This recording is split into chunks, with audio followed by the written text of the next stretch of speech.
pero cuando uno se convierte en alumno, realmente uno es el que aprende más. Aprende de cosas como lo que acabamos de escuchar de Carlos Inicio, aprende de ustedes, aprende al hacer esta charla. Entonces, he aprendido mucho el día de hoy y realmente quiero agradecer a Reumatólogos del Caribe. Uno de los problemas que tuve en mi hospital es que cuando pedí permiso para venir a esta reunión, nadie me creyó que íbamos a ir a una reunión académica. Porque en México, cuando decimos voy al Caribe, pues voy a la playa, voy a disfrutar.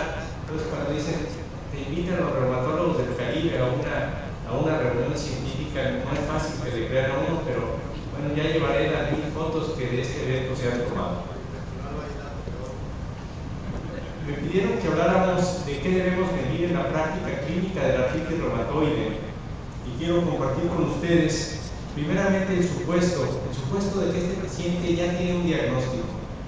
Yo les quiero decir que en la práctica diaria de nuestro hospital, que es un hospital general en una capital de provincia en México, la enfermedad que más vemos es la artritis reumatoide. Y con mucho, realmente esto que nos comentaba el doctor Rafa Valle, que la espondilitis es 4 veces más frecuente que la artritis reumatoide. Yo creo que está la espondiloartritis aquí en Colombia. Yo en mi consulta veo muchísima artritis reumatoide y es lo primero que les enseño a los médicos internos y a los residentes que rotan con nosotros.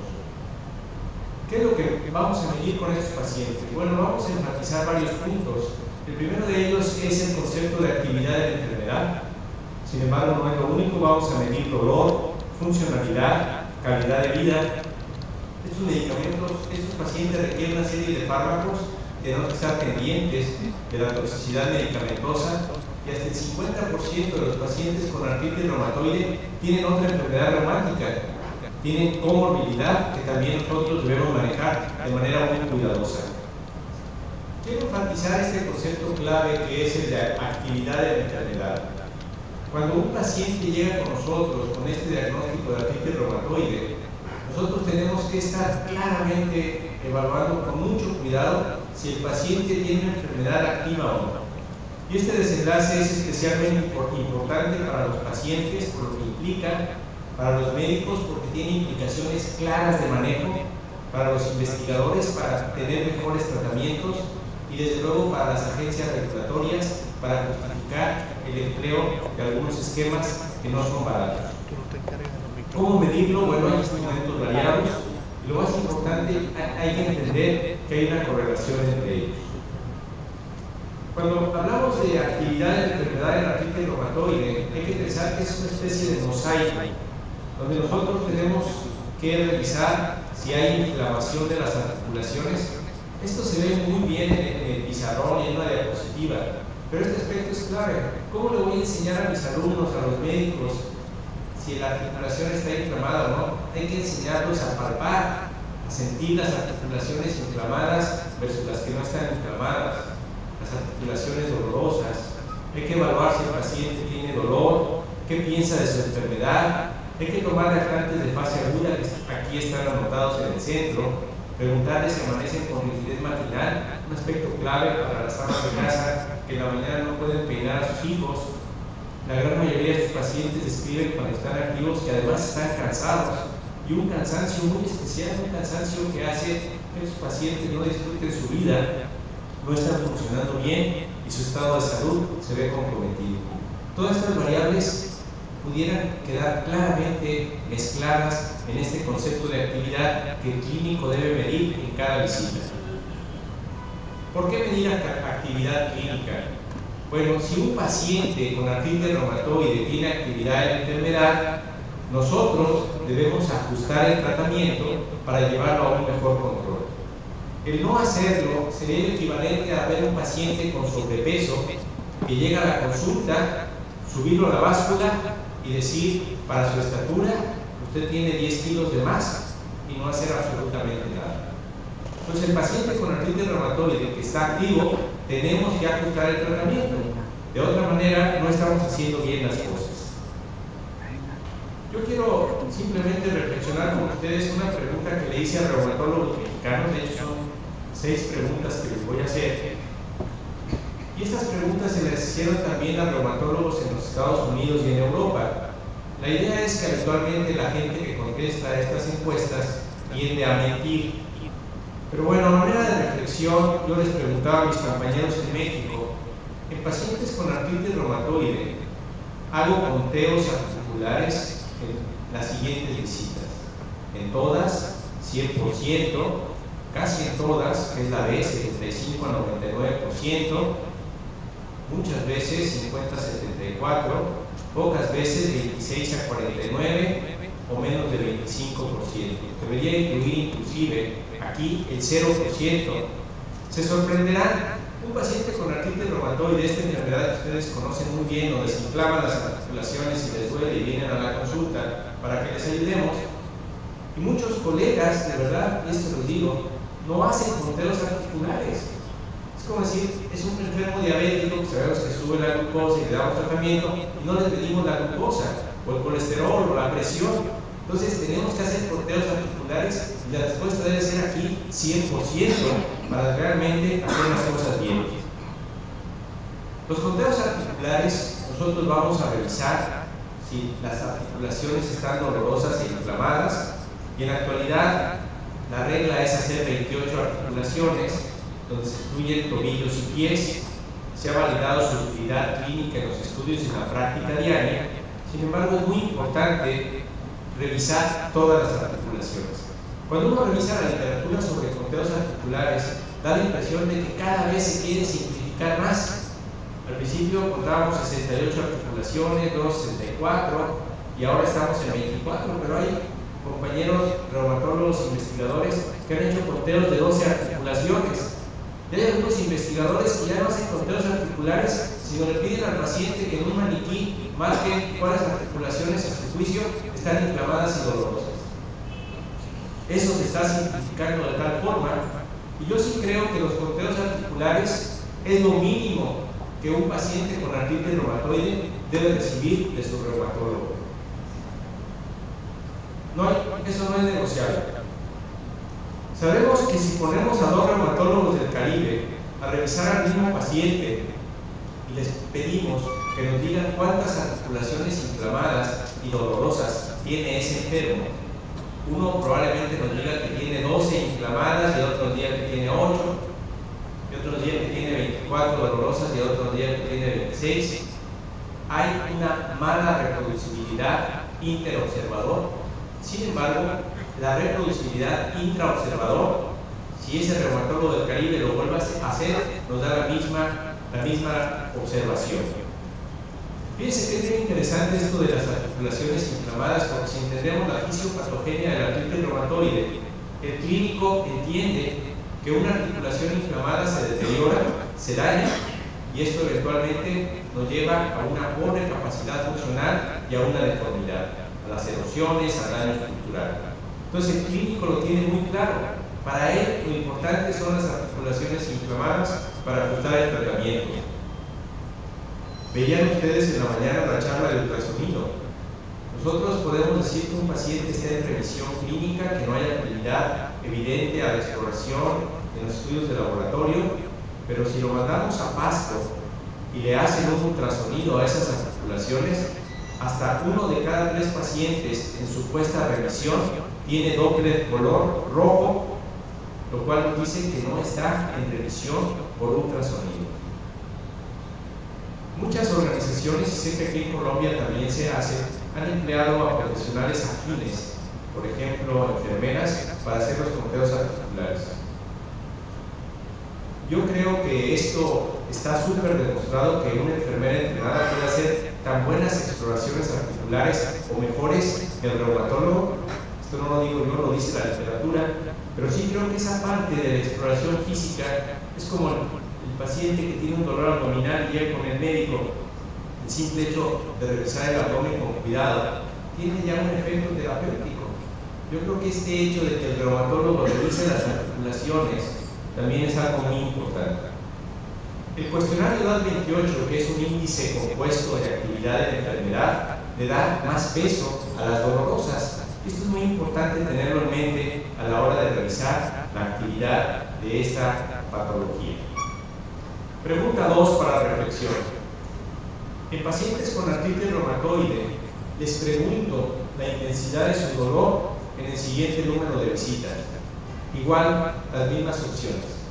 Se sorprenderán que más de la mitad de los compañeros reumatólogos no preguntan sobre intensidad de dolor en las visitas. El paciente con artritis reumatoide nos va a ver porque está adolorido, no nos va a ver porque salimos en el Twitter de Reuma Caribe, no, nos va a ver porque le duele. ¿Por qué no preguntamos sobre el dolor? ¿Por qué no vamos realmente a conocer un poquito más de ese síntoma que llevó al paciente a la consulta? ¿Cómo lo vamos a hacer? Buscando una escala que sea sencilla. Habitualmente se hace con esta escala de 0 a 10, que tiene descriptores en los extremos. Nosotros en México trabajamos mucho una escala, dado que un porcentaje no despreciable de pacientes tiene un bajo nivel de literatura, algunos no saben leer ni escribir. Entonces, ¿qué hicimos nosotros? Hicimos la escala de 0 a 10, donde hicimos cuadros, donde está el cuadro 0, 1, 2, 3. Y es interesante porque esta escala la exportamos, de hecho ya se usa para espondilitis anquilosante a nivel internacional y ha funcionado bastante bien. Pierde un poco de precisión, es decir, yo no puedo decir que alguien tiene 3.5 de dolor, porque tenemos los cuadros caracterizados por números completos, pero realmente mejora la comprensión aún en europeos con un alto nivel educativo. Es muy importante que esto se explique al paciente y tomarlo muy en cuenta. La pregunta 3. Esta pregunta es clave. Por ejemplo, en la escala del DAS-28, donde nosotros evaluamos actividad de la enfermedad, hay una evaluación muy importante que mide cuál es la percepción de gravedad de la enfermedad por parte del paciente. Bueno, nosotros tenemos que preguntarle esto a los pacientes y nosotros como médicos también debemos poner una evaluación de 0 a 100 y realmente se hace muy poco. Les decía que en las evaluaciones globales, y esto se estudió recientemente en Europa, se sabe que el médico toma mucho en cuenta la inflamación articular, sin embargo el paciente toma muy en cuenta el dolor. Hay variabilidad entre géneros, las mujeres califican más el dolor y más la gravedad que los varones. Hay que explicarlas con cuidado y existen varias formas como se ha fraseado esta pregunta. Yo les diría que probablemente la más adecuada sería la siguiente: ¿cómo calificaría la actividad de su artritis reumatoide el día de hoy? En una escala de 0 a 100. Entonces, esa información es muy valiosa para poder calificar algunas escalas de índices compuestos. La pregunta 4 es: ¿en cuántos pacientes con artritis reumatoide de mi consulta solicito reactantes de fase aguda, velocidad de sedimentación globular y proteína C reactiva o proteína C reactiva? Ahí casi todo el mundo las pide, La verdad es que es más fácil que se pida un estudio de laboratorio a que hagamos una pregunta clínica como las que he comentado, que son especialmente relevantes. Me van a decir ustedes: doctor Cardiel, ¿cuál pide usted, la sedimentación globular o la proteína C reactiva, o pide las dos? Bueno, habitualmente depende mucho de cuál conozcan ustedes mejor. Los instrumentos como el DAS-28 trabajan con la sedimentación globular. La evaluación con la proteína C reactiva no se ha validado y últimamente se está utilizando mucho más la proteína C reactiva porque se piensa que es un poco más específica la proteína C reactiva que la sedimentación globular. Seguramente los alumnos de Carlos Vinicio Caballero, de Mauricio, del doctor Elías Forero entienden que estos reactantes de fase aguda cambian con la edad. A mayor edad, mayor sedimentación globular, el género, las mujeres tienen mayores valores. Si el paciente tiene otras enfermedades, también puede tener estos reactantes y depende también mucho de la metodología utilizada. Es muy importante en algunos índices. Sin embargo, se ha sugerido inclusive recientemente por la ACR y EULAR omitirlos en la práctica diaria, por la idea de que el médico pueda tener el valor inmediatamente cuando hace la evaluación de sus pacientes y no esperar a que llegue un resultado de laboratorio. Si la medición formal de la actividad clínica de la artritis reumatoide es tan importante, ¿por qué no se hace? Yo esto le pregunto a mis compañeros en México.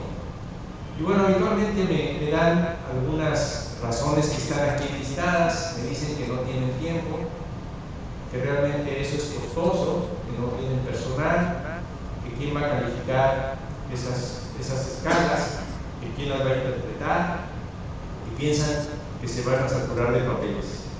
Aquí puse este dibujo para mostrar que la estrategia Take to Target, el tratamiento hacia el objetivo, que debe ser el control de la enfermedad, llevando al paciente a revisión o un mínimo de actividad, en ocasiones se ve obstaculizado porque el médico no se da el tiempo para hacer bien su trabajo.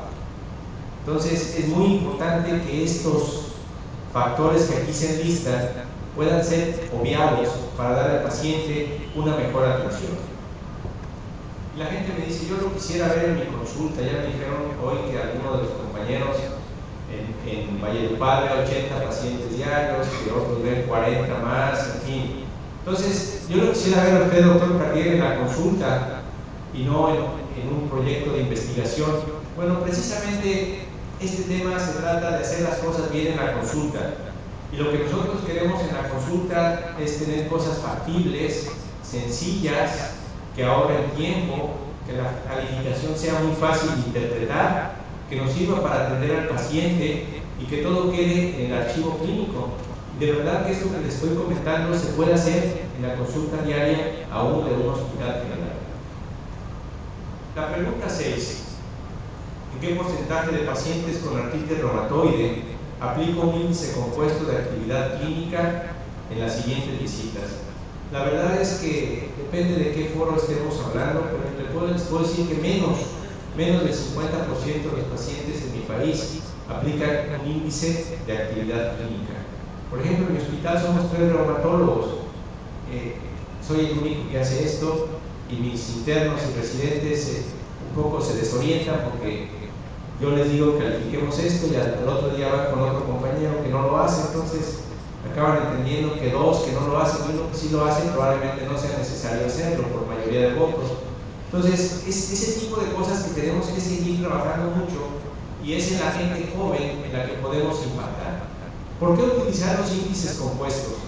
Los índices compuestos disminuyen la variabilidad, sabemos que son más válidos que los índices aislados, conocemos mucho sus propiedades clinimétricas, es una manera de estandarizar la práctica y comparar intervenciones. Esto nos permite mejorar la calidad de la atención y mejorar los desenlaces. ¿Por qué hacer esto en la práctica diaria? Está bien documentado que utilizar este tipo de evaluaciones nos lleva a un mejor control.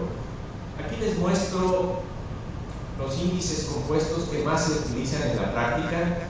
Tenemos el DAS-28 en un extremo, tenemos el índice clínico, que es el CDAI, que es el segundo, y el índice simplificado, que es el primero. El CDAI, el segundo, que es el Clinical Disease Activity Index, no utiliza reactantes de fase aguda. Entonces usted me dice, doctor Cardiel, ¿cuál recomienda usted más? Yo les puedo decir que hagan uno, el que ustedes quieran, pero háganlo de preferencia el mismo y en todas las visitas. ¿Cómo aprendieron ustedes que una glucosa de 180 era normal y un LDL de colesterol de 160 no era adecuado y un HDL de 30 tampoco lo era? Porque alguien se los dijo, lo empezaron a medir, lo leyeron, lo aprendieron, lo incorporaron, lo que decía Carlos, lo leyeron, lo hicieron, lo platicaron. Entonces, así es como estos índices funcionan en la práctica diaria.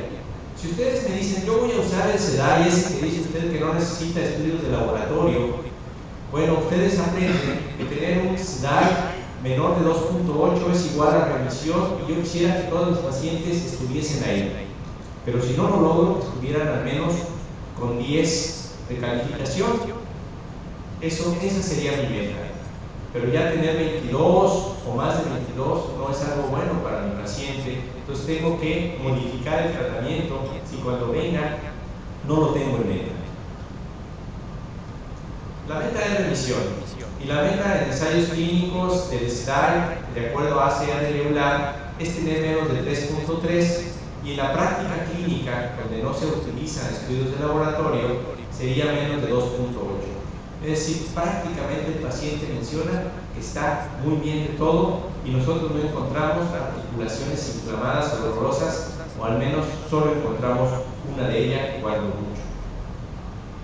¿Por qué es importante esto en la práctica diaria? Esto es clave. Yo creo que tenemos que seguir insistiendo. Miren, esta revisión, que es un metaanálisis publicado recientemente, nos dice que en aquellos pacientes que fueron evaluados en cada visita en relación a la actividad de la enfermedad y se hacían ajustes protocolizados al tratamiento para evaluar si se lograba un buen control, tuvieron una mejoría muy importante del control de su enfermedad. Estos otros estudios medían actividad de la enfermedad en cada visita, pero no hacían ajustes protocolizados. Recuerden al paciente con sobrepeso que es pesado en cada visita, pero no le mandamos dieta. Esto es lo que se hacía acá, y acá se hacían ajustes terapéuticos y la mejoría es espectacular. Debo comentarles que este estudio, el que más mejora, se hizo en una época donde todavía no había biológicos. A estos pacientes se les veía cada mes, se les hacían ajustes terapéuticos si había al menos una articulación inflamada. Era un ajuste obsesivo del tratamiento, aún con infiltraciones, si esto no se lograba con medicamentos humanos. Y vean qué espectacular. Esto es de lo más espectacular que se ha visto en reumatología. ¿Cómo hacer esto? Bueno, el paciente que viene a la consulta llena un cuestionario en la sala de espera, nosotros revisamos los medicamentos. El médico tiene que ver el cuestionario.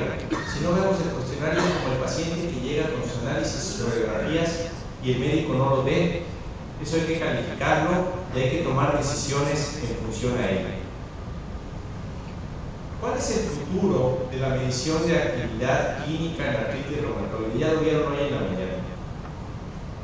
Si uno de cada 3 pacientes que decimos que está en revisión y le hacemos un ultrasonido Doppler y encontramos señal roja, quiere decir que no está en revisión radiológica, que ese paciente probablemente requiera un ajuste terapéutico. Y en la actualidad hay cuando menos 2 estudios que están corriendo en Europa donde van a aleatorizar a un grupo de sujetos que tengan revisión clínica de acuerdo al reumatólogo y les van a hacer ultrasonido. Si está rojo el Doppler articular, la mitad de ellos se les va a hacer ajuste protocolizado del tratamiento y la otra mitad van a seguir a juicio del reumatólogo y van a ver a largo plazo qué es lo que pasa con esos pacientes. Los expertos en el tema se están poniendo de acuerdo en cuántas articulaciones, si a todos los pacientes. Sin embargo, es importante saber quién lo hace, quién lo paga y está por definirse si esto sirve para algo. Yo lo estoy poniendo con interrogantes, pero es muy probable que en un futuro se puedan quitar estas interrogantes. Si algún reumatólogo joven está aquí sentado entre nosotros, no pierda la oportunidad de entrenarse en ultrasonido, porque seguramente esto es algo muy importante que se va a ver en un futuro para toma de decisiones. No hay que olvidar el manejo integral de estos pacientes. ¿Qué es lo que vamos a medir? Depende de cada paciente. Hay que atender la comorbilidad, hay que estar midiendo la toxicidad por medicamentos y la calidad de vida. ¿Cuáles son las principales comorbilidades? Con el doctor Carlos Vinicio hicimos allá en México un estudio donde le pedimos a pacientes con artritis reumatoide que venían a la consulta habitual que llenaran cuestionarios emocionales y que pasaran a una entrevista con un psiquiatra. 1 de cada 3 estaba deprimido. Y no eran pacientes que iban a la consulta de psiquiatría. Si nosotros no ponemos atención en esta comorbilidad, vamos a tener problemas con los pacientes, no vienen a la consulta, no se toman sus medicamentos, no se hacen sus análisis. Mortalidad cardiovascular en artritis reumatoide pudiera ser el tema de otra charla, es algo que todos entendemos muy bien, hay que estar muy pendientes. Las alteraciones metabólicas que tienen estos enfermos, a veces inducidas por el tratamiento que les damos. La fatiga que les he comentado, que por cierto no mejora muy bien con el tratamiento médico. La osteoporosis, el doctor Freddy Pumarejo hizo su tesis sobre qué tanto estamos cuidando la osteoporosis, la osteopenia de los pacientes que les damos esteroides a dosis altas. En aquel tiempo los resultados eran tristes. Realmente el médico no estaba muy al pendiente de esto. Lo más interesante es que han pasado los años, se hacen encuestas parecidas a las que hizo el doctor Pumarejo y el médico sigue sin poner atención a estos problemas de osteoporosis. Los problemas gastrointestinales son muy comunes en estos pacientes y la toxicidad. Vamos a concluir que el paciente con artritis reumatoide necesita un médico que sepa de artritis reumatoide. El doctor Rafael Valle decía, el doctor Carlos Vinicio es experto en artritis reumatoide y ahora ve espondilitis, y ahora sabemos que ve fibromialgia y ve social media. Necesita alguien que sepa de artritis reumatoide. Pero algo muy importante, el médico reumatólogo tiene que saber mucho más que solo artritis reumatoide. Ya mencionamos algunos ejemplos de lo que hay que medir. El médico reumatólogo, como cualquier médico que vea pacientes crónicos, debe manejar de manera muy cuidadosa sus habilidades de comunicación con el paciente y su familia, y en ningún momento debe defraudar esa confianza. Muchas gracias.